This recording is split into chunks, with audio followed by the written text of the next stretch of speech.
everyone. That was my son's cover band during happier times when a musician could actually get a gig. All of us have been invited to share a short video for the Moving Stories project, so I thought I'd contribute my 5 cents worth. Whoever came up with the idea was very clever.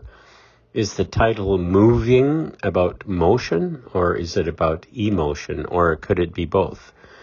Because everything was moving along so nicely, and then, well, I don't expect my video to move you emotionally. I'm just having fun. The challenge from Melissa and Emily seems simple enough. What has changed you? What is the same? What have you struggled with? What are the silver linings? So, pros and cons, happy and sad. These guidelines require some self-examination, and that's the hard part. But my mom used to tuck me into bed with a hymn.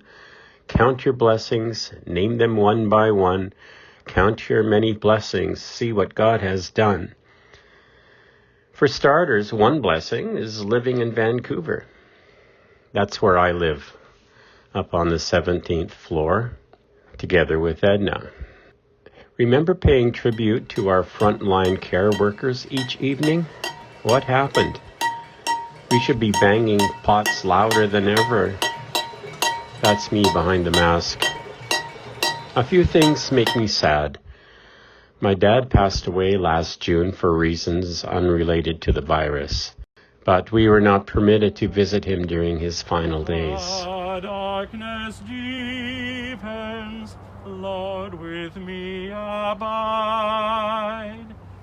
When other helpers fail and comforts flee, help of the helpless, oh, abide with me.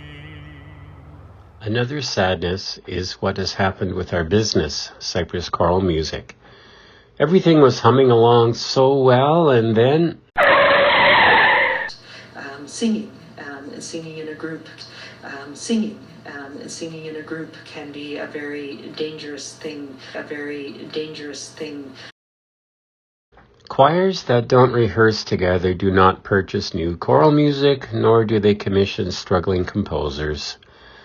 I'm privileged to work with over 200 Canadian composers, and it's been a desperate time for all of us. Some of my colleague publishing companies have just gone out of business. I started singing as a child. That's me in the first soprano section. Now I get to sing low bass beside Gerald and Derek. I miss singing with my comrades in the Vancouver Cantata Singers under the amazing leadership of Paula. There are so many beautiful people in the choir. I don't know about you, but I'm getting really weary of Zoom conferences and virtual videos. Cypress has received so many license requests since the pandemic hit. Singers are desperate to hang on to the joy of singing together.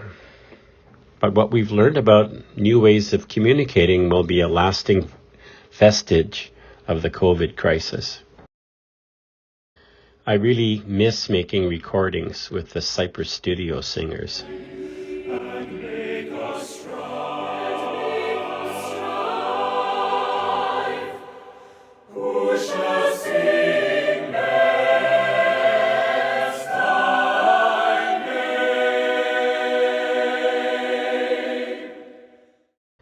Okay, those were several COVID negatives.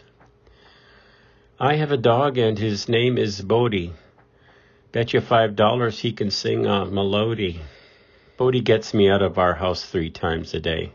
He's so smart. Watch Bodie dry himself off after a bath. Smell good. Now watch his drying technique here.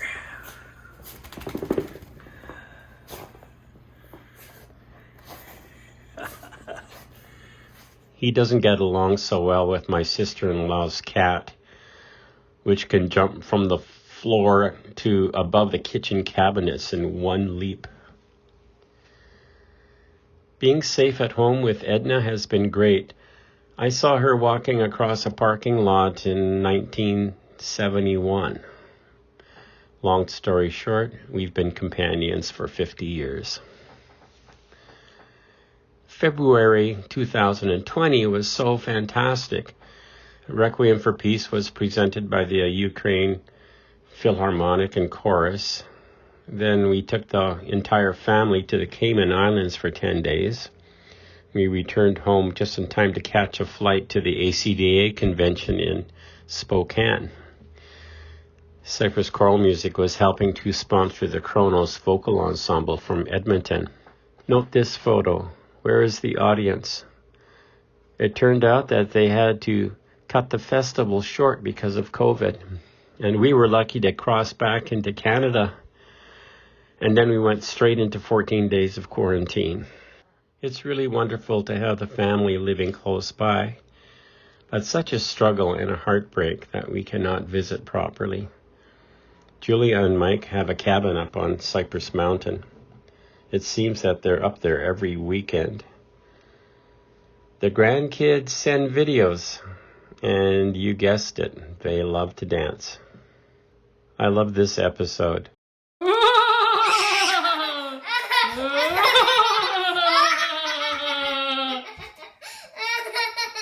That's my daughter, Laura, keeping Aria entertained. Laura is a professional photographer.